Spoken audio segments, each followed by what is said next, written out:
Greetings, friends. We're going to jump right in to Tillich and the reading for this first week and hit on some high points.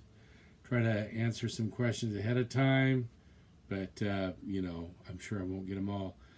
Page 2, top paragraph, about halfway down, Tillich writes, "It is not as if the revelation from Christ, or we could say the revelation of God, from or through Christ, fell down like a stone from heaven, as some theologians seem to believe." Top of his list, we know Karl Barth, and those that Tillich would have considered Barthians, Barthians. Then he says, typifying this position, "Here it is, you must take it or leave it." The revelation that's fallen from the heavens like a big rock. Tillich says this is contrary to Paul. Actually, there is a universal revelatory power going through all history and preparing for that which Christianity considers to be the ultimate revelation. My sympathies are with Tillich here, even if he is caricaturizing Barth and the Barthians a little bit. The universal revelatory power going through all history in the Wesleyan tradition. This is another name for prevenient grace.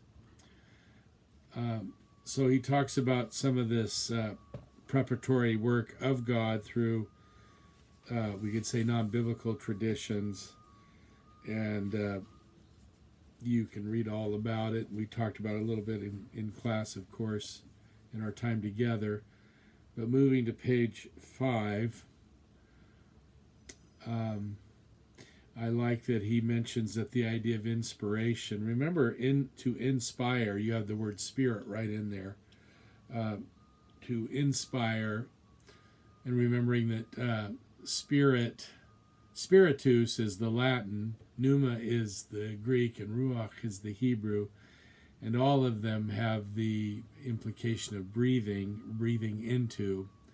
So to be inspired is to be breathed into some divine power or source.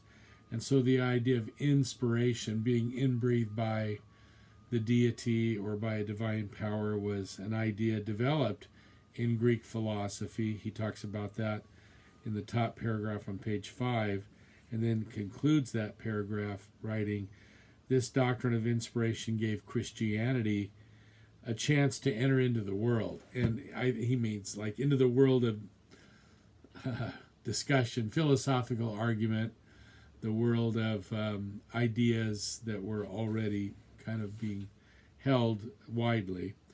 And then I love the last sentence in that paragraph. "Pure reason alone," that is, human reason apart from inspiration, apart from some inflowing or inspiring inbreathing of God, pure reason alone is not able to build up a reality in which one can live. We need more, is essentially what he's saying. We need more than simply our power of reason. Bottom of this page, he's talking about the critique of polytheism that occurred in Greek philosophy. We talked about that in class a little bit. The philosophers who said, really, you think that the divine is like these various figures in the clouds, or maybe we're in the sea. Who's God of the... Anyway, Neptune, that sort of thing. No, they said this is not the divine nature. And the end of page 5, the criticism of mythology, I'm 4 lines from the bottom. The criticism of mythology happened in Greece about the same time that second Isaiah did it in Judea. You may or may not be familiar with the phrase second Isaiah. It is dependent on the idea that the book we call Isaiah is a composite. It's a fairly widely assumed notion now. Both the Hebrew grammar, word choice, and ideas are sufficiently different that it seems to suggest or to support the idea of more than one source for the book of Isaiah. I just thought I'd explain it in case you didn't know that term. It was a very similar kind of criticism, and had the in both the among the Greeks and in the prophets, and had the effect of undercutting the belief in the gods of polytheism. And again, we can think about what we had to say about Acts 17 during our week together. Moving on, trying to keep it quick. Nice paragraph about Aristotle at the top of page 7. But I wanted especially to go to the section under the heading The Stoics on page 7. Nice paragraph I want to look at a little bit. The Stoics were more important than Plato and Aristotle together for the life of the late ancient world. The life of the educated man in the ancient world at this time was shaped mostly by the Stoic tradition. In my book, great book, The Courage to Be, on my shelf right there, I could pull it down, but I'll just point to it. I highly recommend it to you. Not terribly explicitly religious or theological. Definitely he ends up in theology. But it's a book for those of you who love existentialism. This is the book that I used to use, or one of the books I used when I taught courses in existentialism, particularly up at Northwest Nazarene when I was a young guy, and that was in my slate of classes. I loved using this book. In my book, The Courage to Be, Tillich says, I have dealt with the Stoic idea of the courage to take fate and death upon oneself. There I show that Christianity and the Stoics are the great competitors in the whole Western world. Isn't that interesting? But here I want to show something else. Christianity took from its greatest competitor, the Stoic tradition, many fundamental ideas. The first is the doctrine of the Logos. Now, one thing I would say is that without denying his point here, it's equally important to remember that word, davar, I think we decided, there goes my Hebrew expertise out the window again, or being revealed for what it is. There's a long already Jewish concept of word, apart from the Greek term logos, that's equally important in understanding the New Testament's use of the term logos. So I don't think it'd be right to say we just borrowed it like from the Stoics. The first is, this is great. Here's one of the things he says I want to tell you. The first is the doctrine of the Logos. A doctrine, great line, Tillich's sense of humor showing up, that may bring you to despair when you study the history of Trinitarian and Christological thought. That's like a warning shot, right? It's a warning shot across the bow. Get ready to be driven into despair. Oh, fun.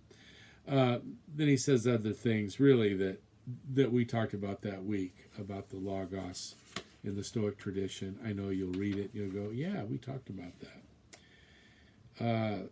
Let's see. I also want to make a note, though, on the bottom of 8, going to the top of the 9, basically, Christianity, he's talking again about Christianity and Stoicism, and he says that Stoics had the belief in the universal logos in which everyone participates. Remember, especially when you think of logos as reason, the human power to think, to communicate, to ask questions, and so on. That's participating in the logos.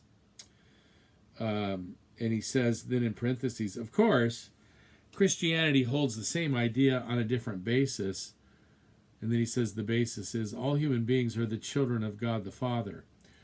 This is an odd statement, even in parentheses for Brother Tillich.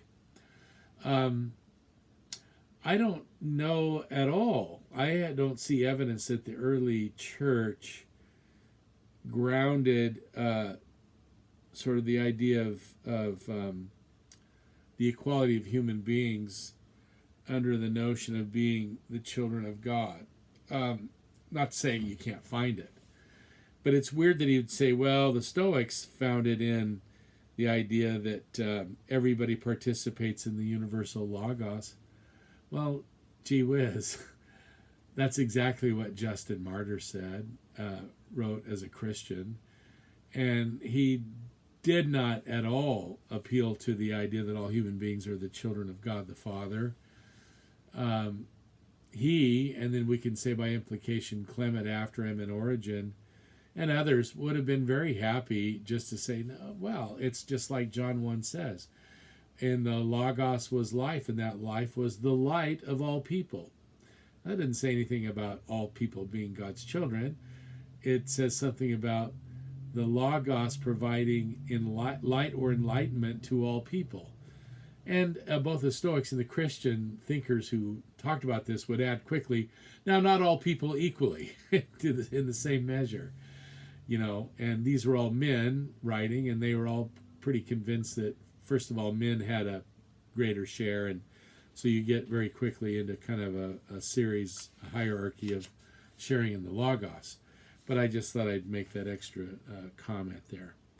That's probably a good place to pause here for now. Well, we got through the first page 9 in a little less than 12 minutes. This is your first little snippet. Yeah, thanks.